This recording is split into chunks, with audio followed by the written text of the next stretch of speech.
Good morning students. बेटा last time हमने unit and dimension किए थे कंप्लीट, ठीक है ना। अब उसके बाद में अब 11th क्लास में आगे हम करेंगे एरर्स भाई।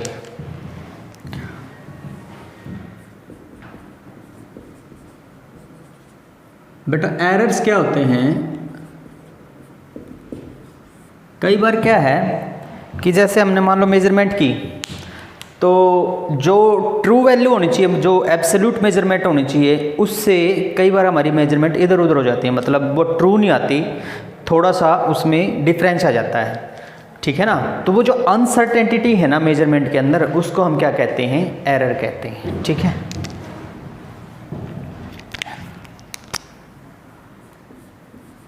The uncertainty in measurement is called error। तो एरर बेटा क्या है, जो मेजरमेंट के अंदर जो अनसर्टेनिटी आ जाती हैं, जो मतलब सर्टेन वैल्यू नहीं आती हमारी, उसको हम क्या कहते हैं, एरर कहते हैं, ठीक है बेटा। अब है टाइप्स ऑफ एरर।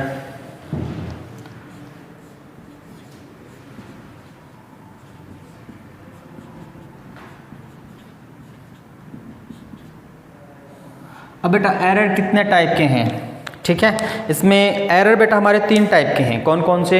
एक तो रैंडम एरर है, और एक है सिस्टमेटिक एरर, और एक ग्रॉस एरर, ठीक है ना। तो there are 3 types of error.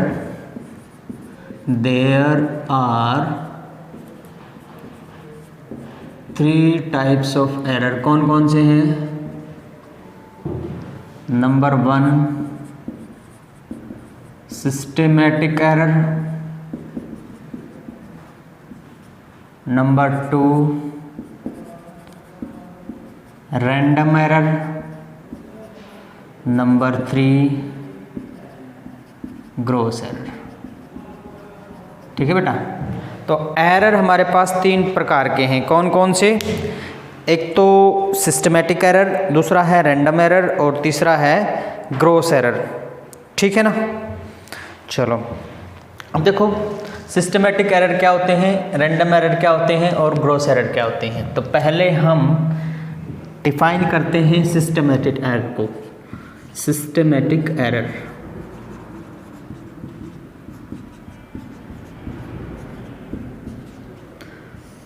ठीक है।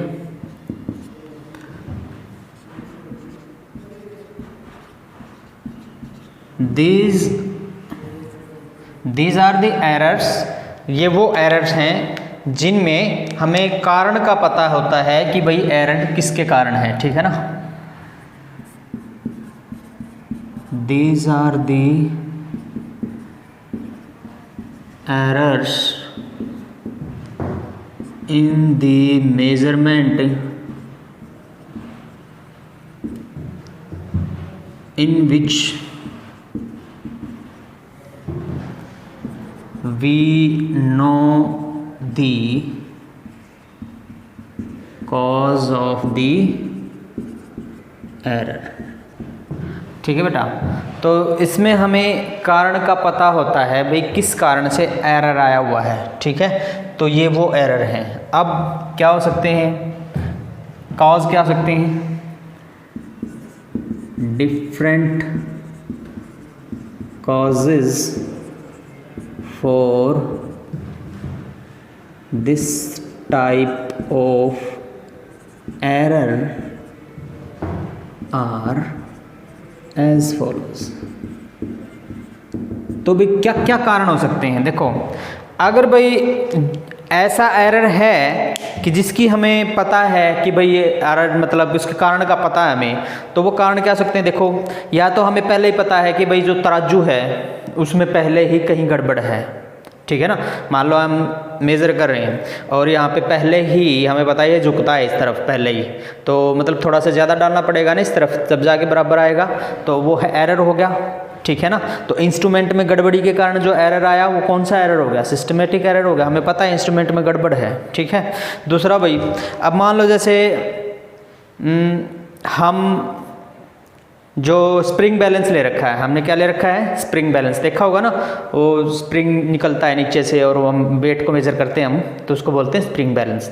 तो हमने स्प्रिंग बैलेंस में मान लो जैसे एक कपास की गठड़ी लगा दी भाई, ऐसे मेज़र करने के लिए, तोलने के लिए। तो स्प्रिंग बैलेंस में कपास की गठड़ी लगा दी और हम उसको ज़्यादा देर तक उठा नहीं सकते क्योंकि गठड़ी क्या है, वो भारी है। तो स्प्रिंग बैलेंस में हम ज़्यादा देर तक उठा नहीं सकते ना, थोड़ा सा हल्का होते ही हम उसको रख देंगे, ठीक है ना। तो लिमिटेशंस होगी हमारे पास, हम अच्छे तरीके से उसको मेज़र नहीं कर पा रहे, तो वो भी एरर कौन सा आ गया, उसके एरर आ गया ना, तो वो भी एरर कौन सा हो गया, सिस्टमेटिक एरर। अब मान लो जैसे हम तेल लेने गए या दूध लेने गए जैसे, और दूध का जो मापक है वो मान लो अंदर से नीचे से थोड़ा सा वो नीचे की तरफ बैठा हुआ है, ठीक है ना। तो हम देखेंगे कि भाई वो तो बैठा हुआ है, तो हमें पता है उसके कारण का, एरर तो आएगा हमारी मेजरमेंट में और कारण का भी हमें पता है। तो इस प्रकार के जो एरर होगी वो कौन से होंगे, सिस्टमेटिक एरर होंगे बेटा, ठीक है। तो सिस्टमेटिक एरर किसके कारण होते हैं, number 1 the incorrect design of instrument,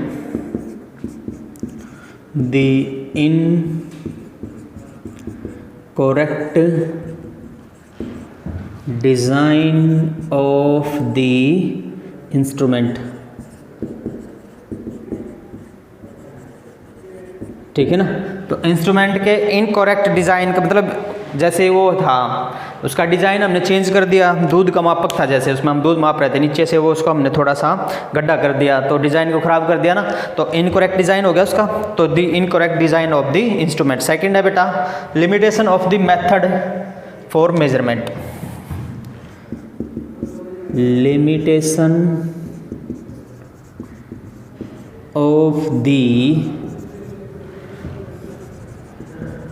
method for measurement.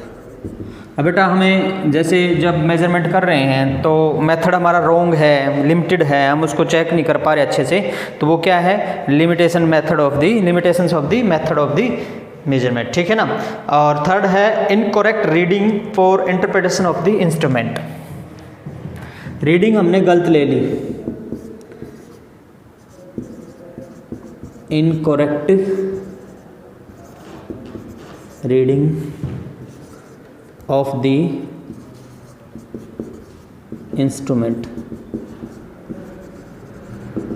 अब मान लो जैसे वही ले लो, जैसे स्प्रिंग बैलेंस लिया हमने, लटका दिया और नीचे मतलब वो कपास वाली गठरी लगा दी, ठीक है ना, और वो जैसे नीचे जाएगा स्प्रिंग बैलेंस। अब वहाँ पे देखना होता है, इस तरह से होता है ना वो स्प्रिंग बैलेंस,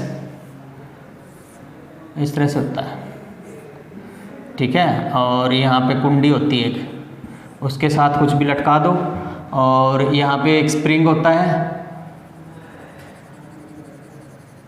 ठीक है ना, वो नीचे की तरफ जाएगा। यहाँ पे रीडिंग होती है बेटा दोनों तरफ,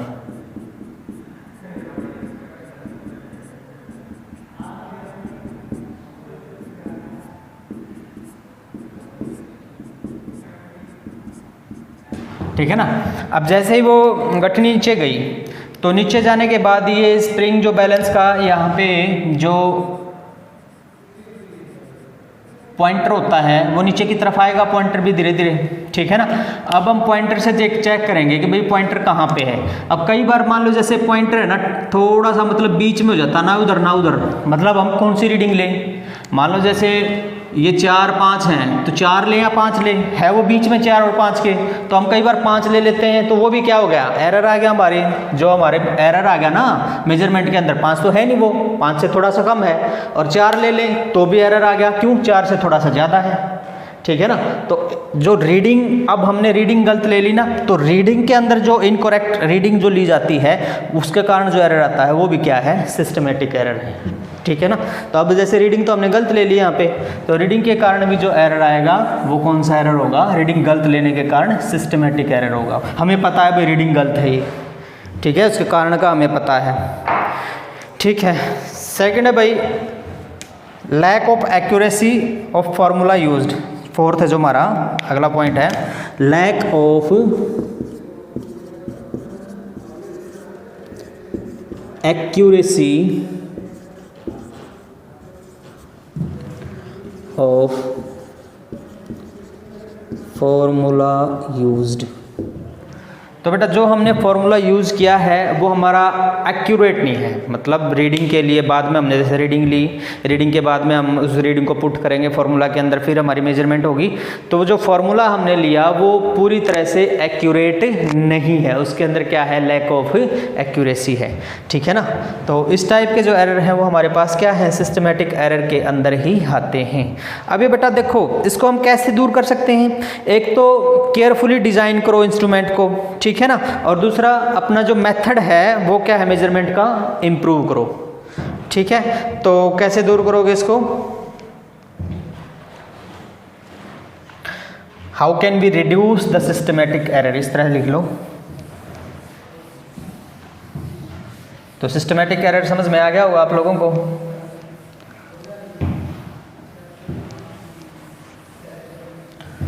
लिखो इसमें how can be reduce systematic error, या मेथड्स लिख लो, methods to reduce systematic error. क्या क्या मेथड बेटा सिस्टमेटिक एरर को दूर करने के, नंबर 1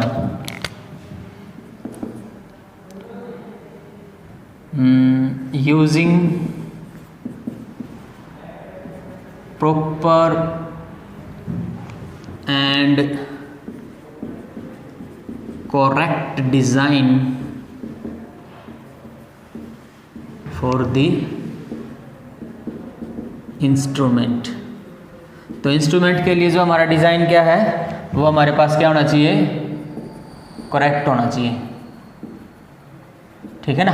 तो using correct design for the instrument, एक तो इंस्ट्रूमेंट का डिज़ाइन अच्छा होना चाहिए भाई, दूसरा मेथड ऑफ मेजरमेंट भी हमारा क्या होना चाहिए, इम्प्रूव्ड होना चाहिए, bye improving the method of measurement. Method of measurement भी हमारा क्या होना चाहिए, इम्प्रूव्ड होना चाहिए बेटा, ठीक है। तो इस तरह से हम रिड्यूस कर सकते हैं किसको, सिस्टमेटिक एरर को। सेकंड है बेटा random error.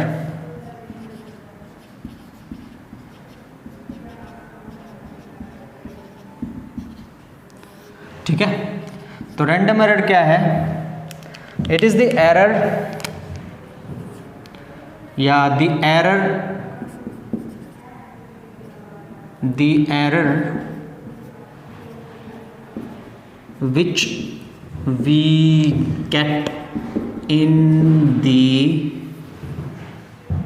measurement is called random error if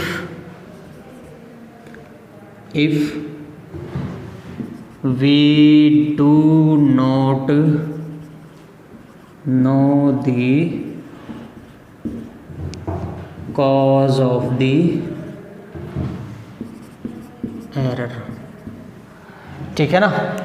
तो the error which we get in the measurement is called random error if we do not know the cause of the error। तो हम जो error measurement में आया हुआ है उसको random error कहेंगे कब, अगर हमें उसके कारण का पता नहीं है, भाई किस कारण से ये एरर आया हुआ है हमें इस बात का पता नहीं है, तो इस प्रकार के एरर को हम क्या कहेंगे, रैंडम एरर कहेंगे बेटा, ठीक है।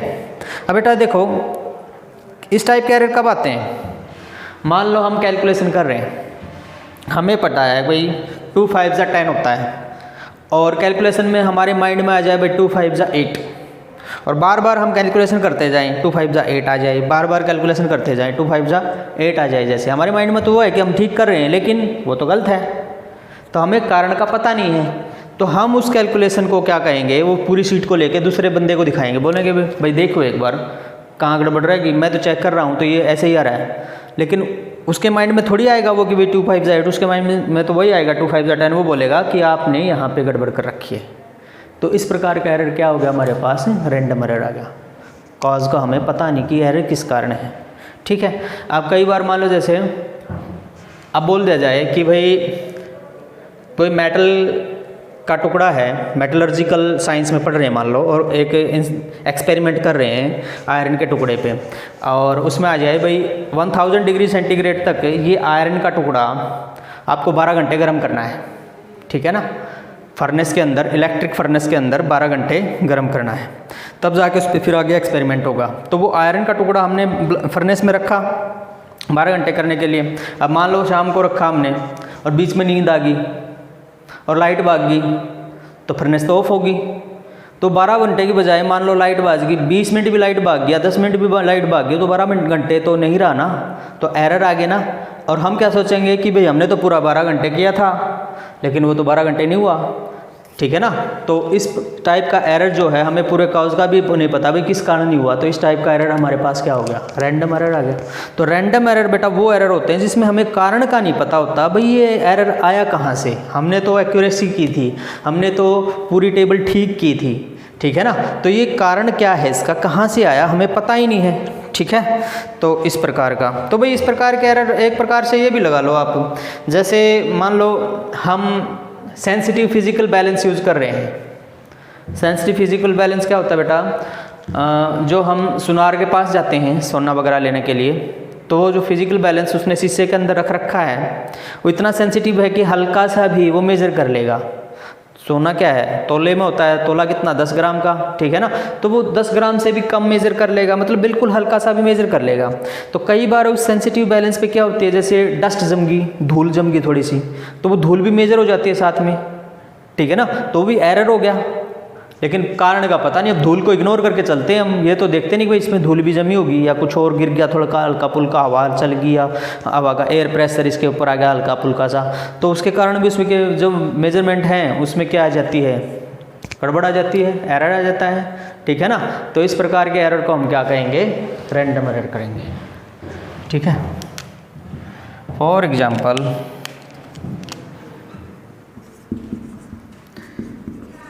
the error in measurement by sensitive physical instrument, the error in measurement by sensitive physical instrument in which there is some dust particle, ठीक है ना। तो भाई रैंडम एरर कौन सी, जिसमें हमें कारण का नहीं पता होता। फॉर एग्जांपल हमने क्या ले लिया, एक सेंसिटिव फिजिकल इंस्ट्रूमेंट ले लिया जिसमें हल्का सा क्या है, डस्ट पार्टिकल, वो भी हमें क्या दे देगा, एरर दे देगा, ठीक है ना। लेकिन हम डस्ट को इग्नोर करके चलते हैं, ठीक है ना, तो वो एरर आते रहते हैं, ठीक है। तो इस टाइप के एरर को कैसे रिड्यूस करोगे, how to reduce random error.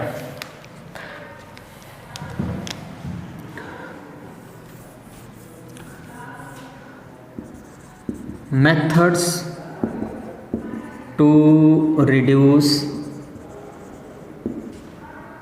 Random error. तो रैंडम एरर को के मेथड्स को कैसे रिड्यूस कर सकते हैं हम, ठीक है ना। देखो भाई कैसे कर सकते हैं, by taking the average of different readings,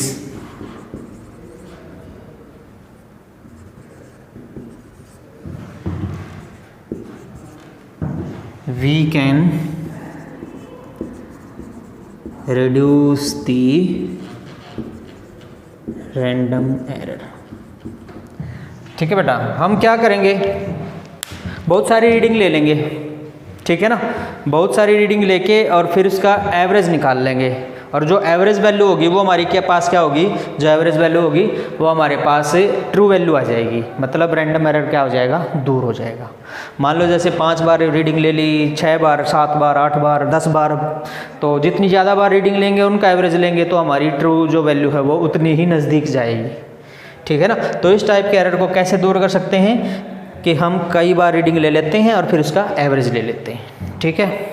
चलो नेक्स्ट है हमारा ग्रॉस एरर भाई। और ये किसके कारण है? केयरलेसनेस के कारण है। ठीक है,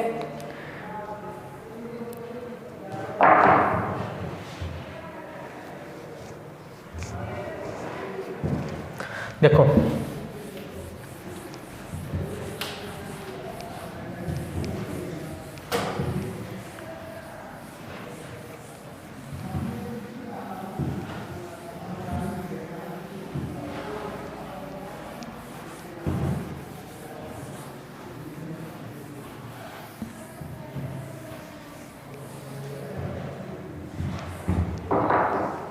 नेक्स्ट हमारे पास gross error.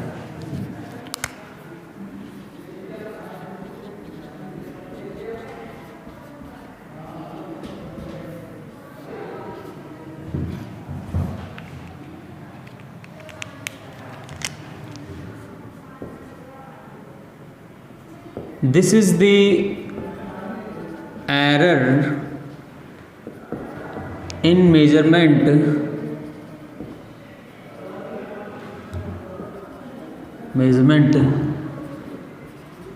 which we get. This is the error in measurement which we get by our carelessness. तो वो हमारी केयरलेसनेस के कारण है भाई, ठीक है ना। तो जो हमारी केयरलेसनेस है उसके कारण जो एरर आते हैं वो क्या हैं? ग्रोस एरर है। फॉर एग्जांपल मान लो रीडिंग चेक करने के लिए बोल दें और हमने रॉन्ग ऑब्जर्वेशन ले लिया। जो रीडिंग की ऑब्जर्वेशन है वो हमने क्या ले ली? रॉन्ग ले ली, दूर से ही ले ली। मान लो धुंधला दिखाई दे रहा है, हम ऐसे ही नज़दीक नहीं गए, दूर से ऐसे ही रीडिंग ले ली अपनी तरफ से। तो वो केयरलेसनेस के कारण जो एरर आया वो क्या है?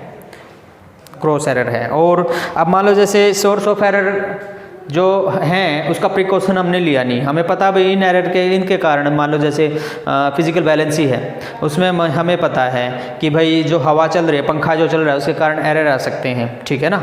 सेंसिटिव फिजिकल बैलेंस है, जैसे सोनार के पास गए हम, हमें पता है जो पंखा हवा चल रही है ना उसके कारण एरर आ सकता है, और उसने उस शीशे में ना रखा हो फिजिकल बैलेंस को, तो उसमें जो एरर आएगा वो क्या आएगा? वो भी ग्रोस एरर आएगा, ठीक है ना। वो केयरलेसनेस के कारण है, पंखा बंद कर दो या फिर उसको शीशे के अंदर रखो, ठीक है। और रिकॉर्डिंग जो है ऑब्जर्वेशन की वो हमने रॉन्गली की, टेबल बनाई, जैसे रिकॉर्ड किया हमने पूरी ऑब्जर्वेशन, तो टेबल हमने गलत बना दी सारी की सारी, हमारी केयरलेसनेस के कारण वो सारी की सारी जो टेबल है वो क्या है? गलत है। तो इस टाइप के जो एरर हैं वो क्या है हमारे पास? ग्रोस एरर हैं भाई। Cause of gross error,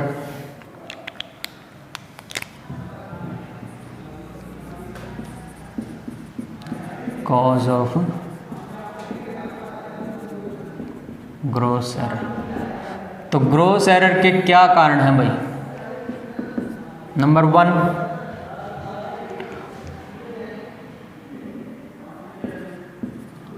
wrong recording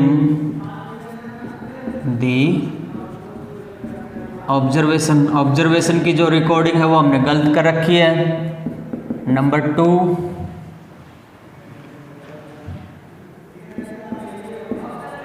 taking wrong reading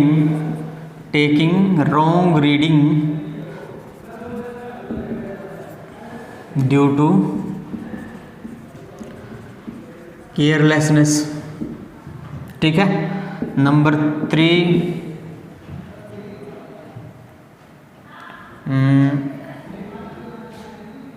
by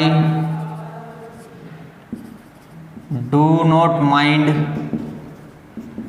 the, या by do not using the precaution for the measurement। तो मेजरमेंट जब हम कर रहे हैं तो उसमें अच्छे से प्रिकॉशन नहीं की हमें, तो भी जो एरर मिलेगा वो हमारे पास क्या होगा? ग्रोस एरर होगा भाई, ठीक है ना। तो ये इस तरह के तरीके हैं जो हमारे। एक और देख लो, देखो, in entering the wrong values of observation in calculation, entering the wrong value of observation in calculation. तो कैलकुलेशन के अंदर हम रॉन्ग वैल्यू डाल देते हैं जैसे ऑब्जर्वेशन की, तो भी एरर आएगा। वो हमारे पास क्या है, ग्रॉस एरर है, ठीक है ना। रॉन्ग रिकॉर्डिंग है, अब रॉन्ग रीडिंग है, या प्रिकॉशन को ध्यान में न रखते हुए मेजरमेंट की, अब इंस्ट्रूमेंट के प्रिकॉशन लिखे होते हैं भाई इस तरह के प्रिकॉशन का यूज़ करो तब जाके आपको ट्रू वैल्यू मिलेगी, लेकिन हमने ऐसे ही मेजरमेंट कर दी। तो ये सारे के सारे केयरलेसनेस के कारण जो है ना, ठीक है, वो क्या है, वो एरर हमारे ग्रॉस एरर में आते हैं।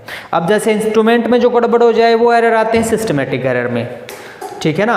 और रैंडम एरर भाई हमें कारण का पता ही नहीं होता क्यों आ रहे हैं, वो हमारे रैंडम एरर में आ गए, ठीक है ना। मतलब इंस्ट्रूमेंट हम बार बार रीडिंग ले रहे हैं, हमारे पास फिर भी गड़बड़ आ रही है, वो रैंडम एरर में आ गई, ठीक है। और ग्रॉस एरर कौन सा हो गया, जो हमारी लेजीनेस के कारण, केयरलेसनेस के कारण, भाई हम इसमें एरर आ सकती है लेकिन फिर भी हम कर रहे हैं, तो हमारे पास क्या आ गई, ग्रॉस एरर आ गई, ठीक है। तो हम ग्रॉस एरर को कैसे दूर कर सकते हैं, इसके लिए कोई पर्टिकुलर इंस्ट्रूमेंट तो है नहीं कि उस इंस्ट्रूमेंट का यूज कर लेंगे उसके बाद ग्रॉस एरर दूर हो जाएगा। तो ग्रॉस एरर को दूर करने के लिए हमें अपना माइंड अलर्ट रखना पड़ेगा, केयरलेसनेस को दूर करना पड़ेगा। We can remove the gross error we can remove the gross error only by our alertness during the measurement, ठीक है ना। तो हम केवल अपनी अलर्टनेस से ही इस एरर को दूर कर सकते हैं, ठीक है ना। अपनी मेजरमेंट के दौरान हम फुल्ली अलर्ट रहें तो अपनी अलर्टनेस के कारण ही हम इस एरर को दूर कर सकते हैं बेटा, ठीक है। तो ये था हमारे पास टाइप्स ऑफ एरर, कितने टाइप्स के हैं। एरर क्या होता है, अनसर्टेनिटी आ जाती है मेजरमेंट के अंदर, उसको हम एरर कहते हैं। कितने टाइप के होते हैं, 3 टाइप के होते हैं। कौन कौन से एरर हैं 3 टाइप के, सिस्टमेटिक एरर हो गया, रैंडम एरर हो गया और ग्रॉस एरर हो गया। सिस्टमेटिक एरर क्या है, सिस्टमेटिक एरर वो एरर है जो इंस्ट्रूमेंट की गड़बड़ के कारण होता है, ठीक है ना। और इसको कैसे दूर किया जा सकता है, इसको हम दूर कर सकते हैं एक तो इंस्ट्रूमेंट को ठीक करके, ठीक है, अच्छे से एडजस्ट करके। इस प्रकार हमें कारण का पता है, उसमें हमें कारण का पता है और हम उसको दूर कर सकते हैं। दूसरा है रैंडम एरर के बाद, सिस्टमेटिक एरर के बाद रैंडम एरर, ठीक है ना। रैंडम एरर क्या है, रैंडम एरर वो एरर है जिसमें हमें कारण का नहीं पता होता कि भाई किस कारण से एरर आया हुआ है, ठीक है। तो उसको कैसे दूर कर सकते हैं, हम बहुत सारी रीडिंग ले लेंगे और उसका एवरेज ले लेंगे, वो हमारे पास ट्रू वैल्यू हो जाएगी, एरर को हम दूर मानेंगे, ठीक है ना। जितनी ज़्यादा रीडिंग लेके एवरेज लेंगे उतनी ही हमारी ट्रू वैल्यू आएगी। अब नेक्स्ट क्या था, लास्ट में था ग्रॉस एरर। ग्रॉस एरर कौन सा एरर होता है, तो ग्रॉस एरर वो एरर है जिसके अंदर हम अपनी केयरलेसनेस के कारण वो एरर आता है। तो भाई जैसे हम केयरलेस पे हो जाते हैं रीडिंग लेते वक्त भी और इंस्ट्रूमेंट को एडजस्ट करते वक्त भी, तो उसके कारण जो एरर आते हैं वो कौन सा है, ग्रॉस एरर। तो 3 टाइप के एरर हैं, सिस्टमेटिक, रैंडम और ग्रॉस एरर, ठीक है बेटा। चलो अब कुछ टर्म्स हैं जो हम एरर में कॉमनली यूज करते हैं, वो देखेंगे क्या क्या है।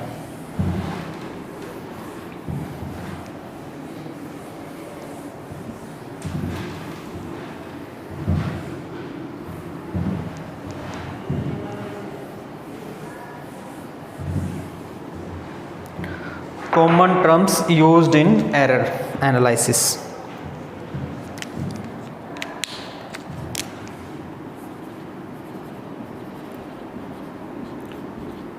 Common terms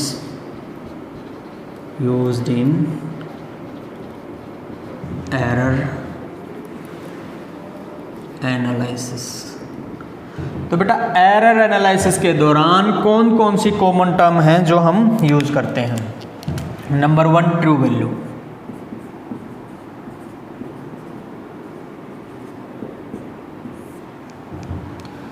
the average value of different readings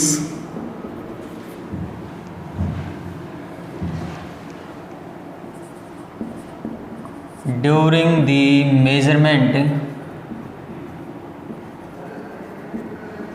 is called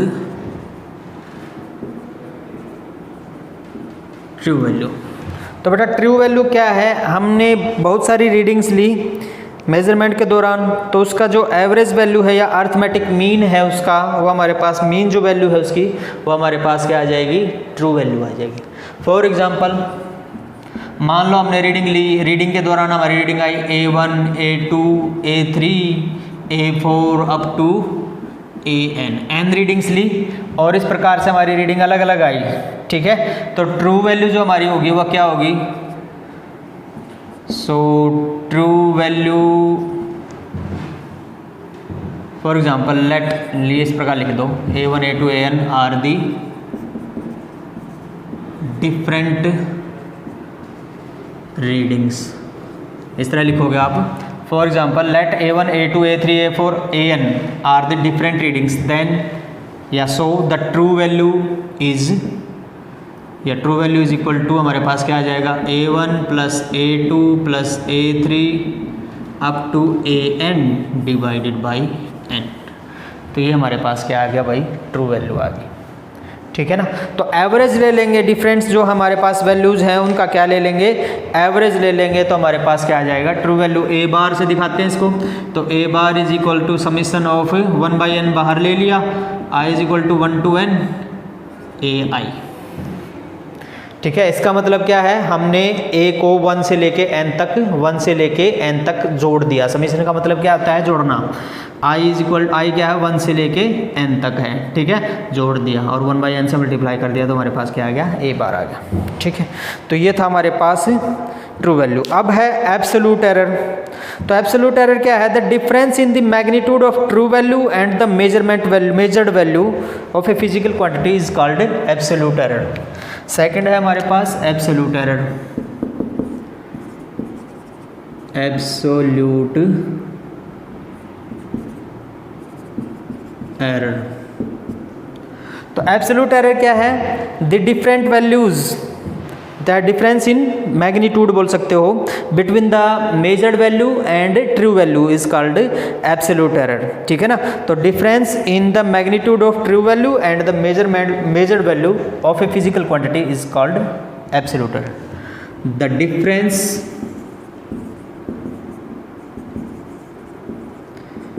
in the true value and the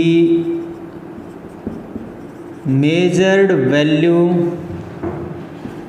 of an object, of any physical quantity बोल सकते हो, of any physical quantity is called absolute error, ठीक है बेटा।